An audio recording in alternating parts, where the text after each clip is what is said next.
Hey, and welcome to Anne's Family Recipe. Today I'm making something a little bit different, but super delicious. It's my creamy and really cozy salmon chowder.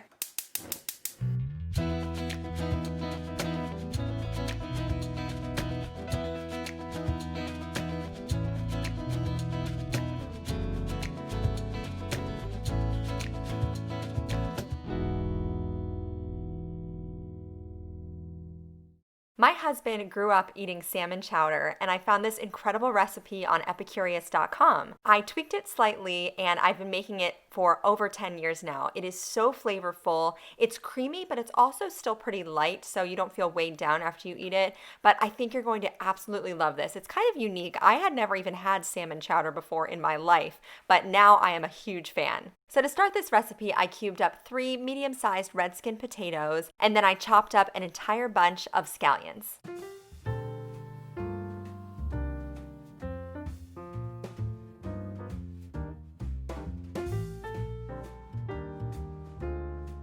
For this recipe, I purchased 1.5 pounds of skin-on salmon fillets. You can definitely get it with skin off, but it's typically a little less expensive to get the skin on. And actually it worked out perfectly because I bought my salmon fresh and then froze it right away. And then about a day before I made this recipe, I defrosted it in my refrigerator. And when I was ready to work with it, it was still a little bit frozen. So I could just peel the skin right off the back. And if there was a little extra salmon meat remaining on the skin, I just cut that off. And that made it so easy to slice my salmon into 1-inch cubes.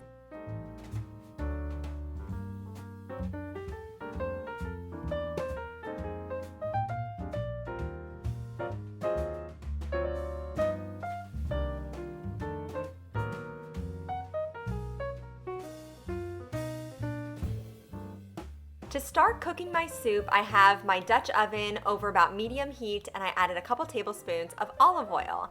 Next, I added half a bag of frozen sweet corn and my whole bunch of chopped up scallions. Next, I added about a teaspoon of dried thyme and also 1 dried bay leaf.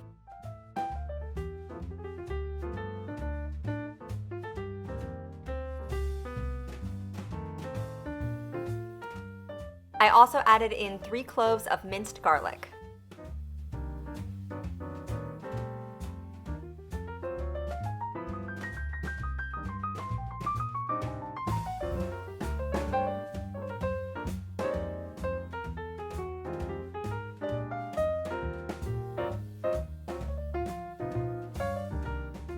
And then I sauteed the veggies just for about 5 minutes. The liquid for this soup is 3 cups of whole milk and then 2/3 a cup of heavy cream. So I added that next.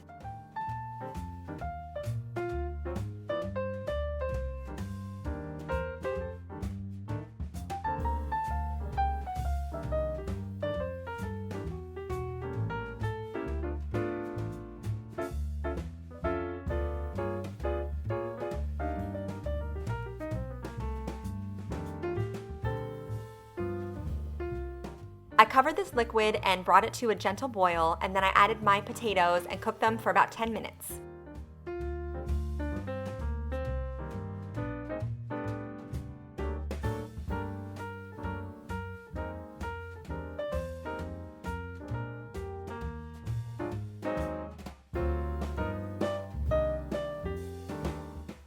Next, I'm adding in my cubed salmon and cooking that for an additional 8 minutes or so until it's cooked through and it starts to flake.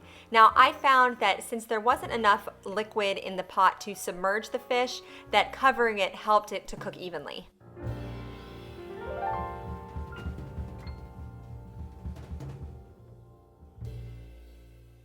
My final step was to season it to taste with salt and pepper.